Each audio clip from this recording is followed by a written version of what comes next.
दुनिया में ज़्यादातर जराइम ऐसे होते हैं जिनके पीछे कोई ना कोई वजह होती है, मगर कुछ मुजरम ऐसे भी होते हैं जिनके पास जुर्म करने के लिए कोई ख़ास वजह मौजूद नहीं होती।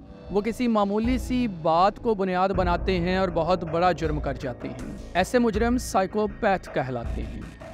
आज हम बात करेंगे पाकिस्तान के कुछ साइकोपैथ मुजरमों की। सबसे पहले हम बात करते हैं मोहम्मद एजाज़ की। मोहम्मद एजाज़ ने 2014 में लाहौर में 3 लोगों को कत्ल कर दिया। कत्ल होने वाले लोगों में एक 55 साल का मर्द, एक 20 साल का लड़का और एक 28 साल का लड़का था। मोहम्मद एजाज़ इन तीनों लोगों से कोई ताल्लुक़ नहीं रखता था, ना ही उसके पास इन लोगों को कत्ल करने की कोई ख़ास वजह थी, इसलिए ये साइकोपैथ किलर था। मोहम्मद एजाज़ सोशल मीडिया के जरिए लड़कों से दोस्ती करता, फिर इनसे मुलाकात करता और उन्हें कत्ल कर देता। तीनों अफराद को उसने पहले बेहोश किया, फिर गर्दन तोड़कर कत्ल किया था। मार्च 2014 के महीने में पुलिस को लाहौर के मुख्तलिफ इलाकों से मुख्तलिफ दिनों में 3 लाशें मिली। मिलने वाली लाशों में कोई बात मुश्तरक ना थी, सिवाय इसके कि इनको एक ही तरीके से कत्ल किया गया था। पुलिस के लिए ये अंधे कत्ल के केस थे। हैरानकुन बात यह थी कि ये कत्ल ना तो किसी डकैती की वजह से हुए लगते थे, ना किसी दुश्मनी की वजह से। जब तीनों लाशों का मुआयना किया गया तो मरने से पहले मकतूलों की तरफ से मुज़ाहमत के कोई आसार नहीं मिले। फोरेंसिक मुआयने से पता चला कि इनको मरने से पहले बेहोश किया गया था। इन तीनों लोगों के मोबाइल फ़ोन के रिकॉर्ड निकाले गए तो पुलिस को एक नंबर मिला जो इन तीनों मोबाइलों में था, और इन तीनों के साथ इस एक नंबर का मुसलसल राब्ता था। मरने से पहले इन मरने वाले लोगों ने इसी नंबर पर आखिरी बार राब्ता किया था। ये नंबर मोहम्मद एजाज़ का था। मोहम्मद एजाज़ के एक दोस्त के जरिए उसे बुलाया गया और गिरफ्तार करके तफ्तीश के लिए भेज दिया गया। मोहम्मद एजाज़ 1986 में लाहौर में पैदा हुआ। तालीम मुकम्मल करके वो पैरामेडिकल के शोबे से वाबस्ता हुआ। मोहम्मद एजाज़ ने बयान दिया कि वो माशरे से हम जिन्स परस्ती की बुराई को ख़त्म करना चाहता था। जो 3 कत्ल उसने किए ये लोग हम जिन्स परस्त थे। पुलिस ने पूछा कि उसे कैसे मालूम हुआ कि ये लोग हम जिन्स परस्त थे। फिर मोहम्मद एजाज़ ने उन्हें कत्ल करने का मुकम्मल तरीका बताया। उसने बताया कि वो सोशल मीडिया के जरिए लाहौर के ऐसे लोगों से राब्ता करता जो हम जिन्स परस्त होते थे। वो इस किस्म की पोस्ट लगाता, कभी पोस्ट पर कमेंट करता, ऐसे ग्रुप्स देखता जिनमें इस किस्म के लोग हो सकते थे। वो जाहिर करता कि वो खुद भी हम जिन्स परस्त है। इस तरह इसकी फितरत रखने वाले लोग इसके दोस्त बन जाते। फिर वो इनसे मुलाकात की ख्वाहिश करता और जब वो लोग मिलते तो पहले इन्हें कोई नशावर शय खिलाता और फिर कत्ल कर देता। इस तरह वो माशरे से हम जिन्स परस्तों का खात्मा करके माशरे को इन गंदे लोगों से पाक कर रहा था। पुलिस तफ्तीश के दौरान वो इन लोगों के लिए कचरा, कूड़ा करकट और गंदे लोगों के अल्फाज इस्तेमाल करता रहा, मगर पुलिस को इस पूरी कहानी पर मुकम्मल यकीन नहीं था। जब इन लाशों का फोरेंसिक मुआयना किया गया तो मालूम हुआ कि इन तीनों के साथ मरने से पहले बदफेली की गई थी।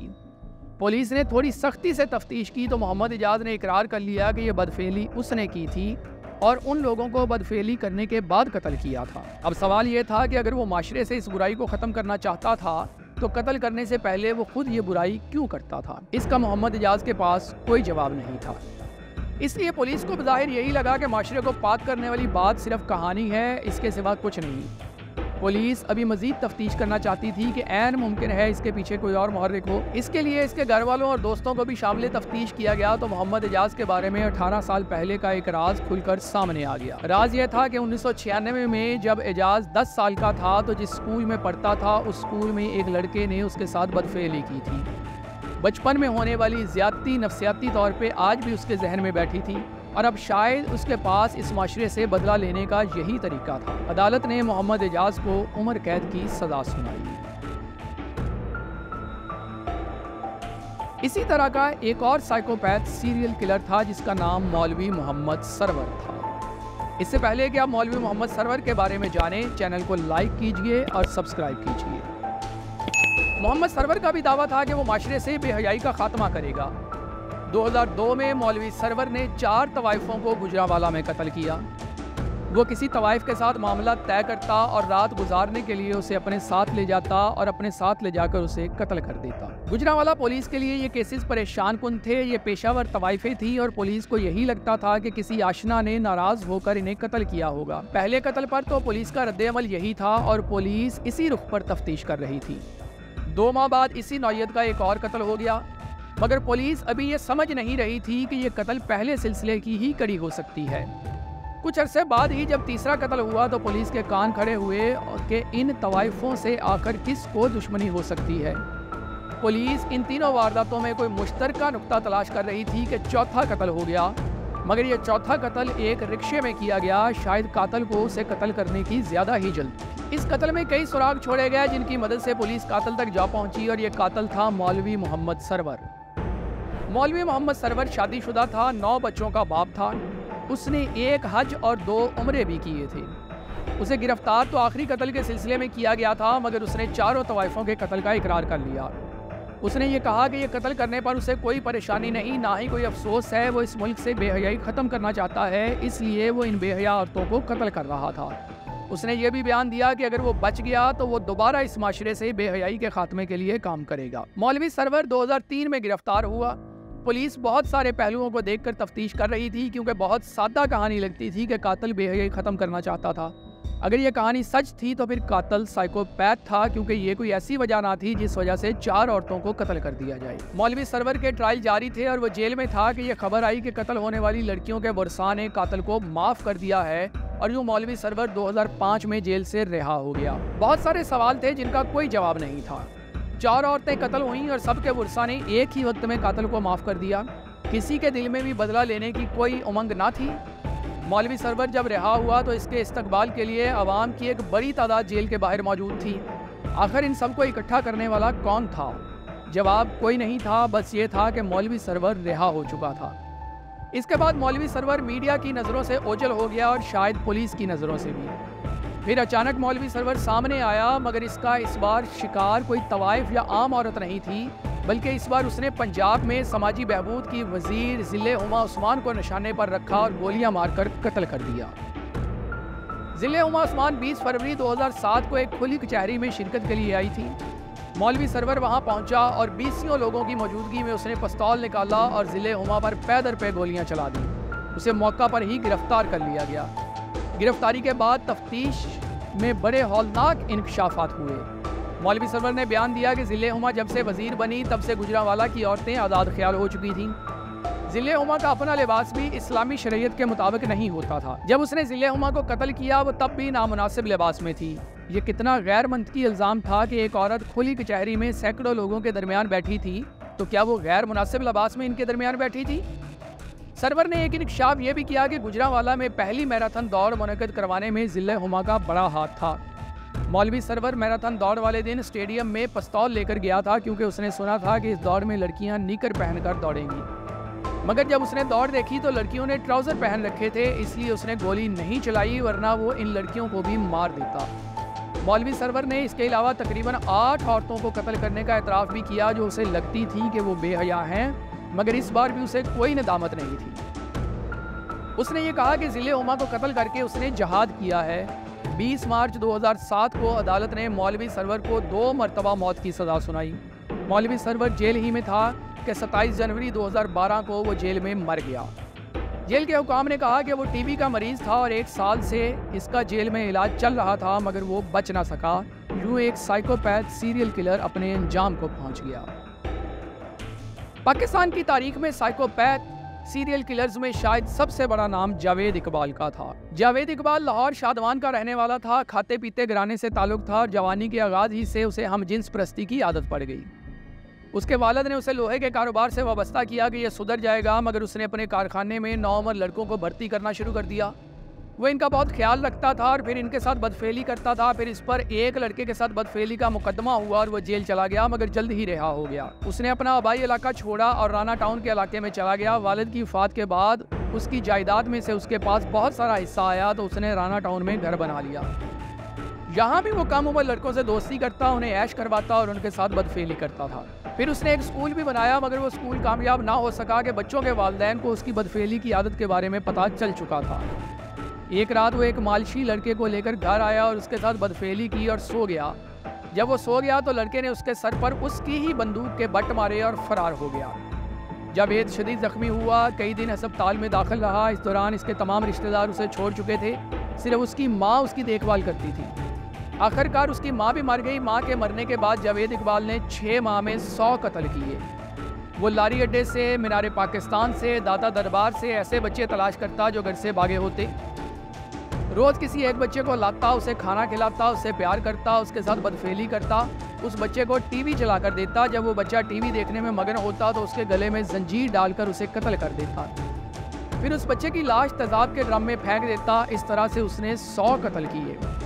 100 कत्ल करने के बाद उसने पुलिस को खत लिखा कि मैंने 100 बच्चों को मारा है। पुलिस को लगा कि ये कोई पागल है, भला कोई 100 बच्चों को कैसे कत्ल कर सकता है। जब पुलिस ने कोई कार्रवाई ना की तो जावेद ने जंग अखबार के क्राइम रिपोर्टर जमील चिश्ती को खत लिखा। उसने कत्ल होने वाले बच्चों की तस्वीरें भी इस खत के साथ भेजी। जावेद ने खत में अपने घर का एड्रेस भी लिखा था। जमील चिश्ती जब इस एड्रेस पर पहुंचा तो वहां 100 बच्चों के कपड़े और 100 बच्चों के जूते और तेजाब के ड्रम में कुछ इंसानी बाकियात मौजूद थी। फौरन पुलिस को इतला दी गई, मगर जावेद इकबाल खुद फरार हो चुका था। पुलिस उसे तलाश करती रही मगर वो ना मिला। एक जगह वो पुलिस की नज़रों में आया भी, मगर वहां से भी फरार हो गया, जबकि इसके 2 साथी 18 साला साजिद और 15 साला नदीम गिरफ्तार हो गए। इनकी गिरफ्तारी के बाद जावेद खुद जंग अखबार के दफ्तर आ गया। वहाँ जमील चिश्ती ने उससे इंटरव्यू लिया और उसे पुलिस के हवाले कर दिया। जावेद से पूछा गया कि उसने 100 बच्चों को क्यों कत्ल किया, तो उसने कहा कि जब मालशी लड़के ने उसे जख्मी किया था तो वो कई दिन अस्पताल दाखिल रहा। इस दौरान उसकी माँ उसके लिए बहुत रोई थी। जब वो ठीक हो गया तो उसने फैसला किया कि उसकी माँ उसकी खातर रोई थी, अब वो 100 बच्चों की माँ को रुलाएगा, इसलिए उसने 100 बच्चों को कत्ल किया। यही साइकोपैथ की नफ्सियात है कि जवानी से लेकर 40 साल की उम्र तक उसने कई लड़कों के साथ बदफेली की, मगर जब उसकी माँ रोई तो उसे लगा कि उसके साथ ज्यादती हुई है और उसने इतना बड़ा और घिनौना जुर्म किया। अदालत ने जावेद इकबाल को यह सज़ा सुनाई कि उसे मीनार पाकिस्तान के चौक में फांसी दी जाएगी, उसकी लाश के 100 टुकड़े करके तेजाब में डाल दिए जाएंगे। मगर इस फैसले पर अमल दरामद ना हो सका और जावेद इकबाल ने अपने साथी साजिद के साथ जेल में खुदकुशी कर ली। यूं एक साइकोपैथ अपने अंजाम को पहुंच गया। जावेद इकबाल पर हम एक तफसीली वीडियो बना चुके हैं। जावेद इकबाल केस मुकम्मल तफसील जानने के लिए वो वीडियो देखें, इसका लिंक डिस्क्रिप्शन में मौजूद है। अब 2 ऐसे मुजरम जिनको साइकोपैथ कहें, वहशी जानवर कहें, इनके लिए हर लफ्ज़ कम हैसियत लगता है। इससे पहले कि आप इनके बारे में जानें, अगर आप कमज़ोर दिल के मालिक हैं तो यहाँ से वीडियो देखना छोड़ दें। ये बात है अप्रैल 2011 सरगोदा के एक इलाके डेरा खान की, जब एक 24 साला लड़की सायरा परवीन का इंतकाल हुआ। उसके घर वाले सायरा को दफन करके चले गए और अगले दिन वो दोबारा फातिहा खानी के लिए कब्रिस्तान गए तो ये देखकर इनके होश उड़ गया कि सायरा की लाश कब्र में नहीं थी। उन्होंने कब्रिस्तान के रखवाले से बात की तो उसने बताया कि उसने 2 अफराद को रात को कब्रिस्तान में देखा था। पुलिस को इतला दी गई। पुलिस आई और अपने तरीके से तफ्तीश शुरू की तो 2 लोगों पर शक हुआ और ये 2 लोग थे आरिफ और फरमान। ये दोनों भाई थे और इसी गांव में रहते थे। पुलिस इनके घर पहुंची तो मालूम हुआ कि आरिफ घर में था जबकि फरमान घर में मौजूद नहीं था। इनका बाप और बहन भी घर में मौजूद थे। पुलिस ने देखा कि फरमान का कमरा बंद था। पुलिस ने इस कमरे को खोला तो अंदर से ऐसी बदबू आई जिसने पुलिस को बेख्तियार सांस रोकने पर मजबूर कर दिया। पुलिस कमरे में दाखिल हुई तो उन्हें एक देगची मिली जिसमें गोश्त का सालन मौजूद था। पास ही बगैर पके हुए गोश्त के कुछ टुकड़े भी मौजूद थे। एक लकड़ी का तख्ता और एक कुल्हाड़ी भी मौजूद थी और एक हैरानकुन चीज़ वहाँ थी और वो ये थी चींटियों की कितार। बहुत ज़्यादा तादाद में चींटियाँ बेड के नीचे जा रही थीं। पुलिस ने बेड के नीचे देखा तो उन्हें एक थैला मिला। चींटियाँ इसके इर्द गिर्द थीं और इसमें से शदीद बदबू उठ रही थी। जब उस थैले को खोला गया तो ये सायरा की लाश थी। इस लाश की एक टांग घुटने तक काटी हुई थी। आरिफ को गिरफ्तार कर लिया गया और कुछ ही देर बाद फरमान को भी गिरफ्तार कर लिया गया। जब उनसे पूछा गया कि ये गोश्त किसका है तो उन्होंने इकरार किया कि ये सायरा का गोश्त है जो फरमान ने पका कर खाया है। फरमान से पूछा गया कि वो कब से ये काम कर रहा था तो उसने बताया कि 3-4 मुर्दा बच्चों का इसी तरह गोश्त खाया उसने और एक बार कुत्ते का गोश्त भी खाया। ये अदालत की तारीख का अजीब केस था क्योंकि पाकिस्तान के कानून में इंसानी गोश्त खाने के हवाले से कोई सज़ा मौजूद ही नहीं। उन्होंने ये कहानी सुनाई कि वो 8 बहन भाई थे, इंतहाई गरीब थे। बचपन ही से इनके वालिदैन ने उन्हें उनके हाल पर छोड़ दिया। फिर उन्हें पेट भरने के लिए जो मिला उन्होंने खाया, चोरी चुकारी भी की, नशा भी किया। इस तरह वो मुर्दा गोश्त भी खाने लग गए।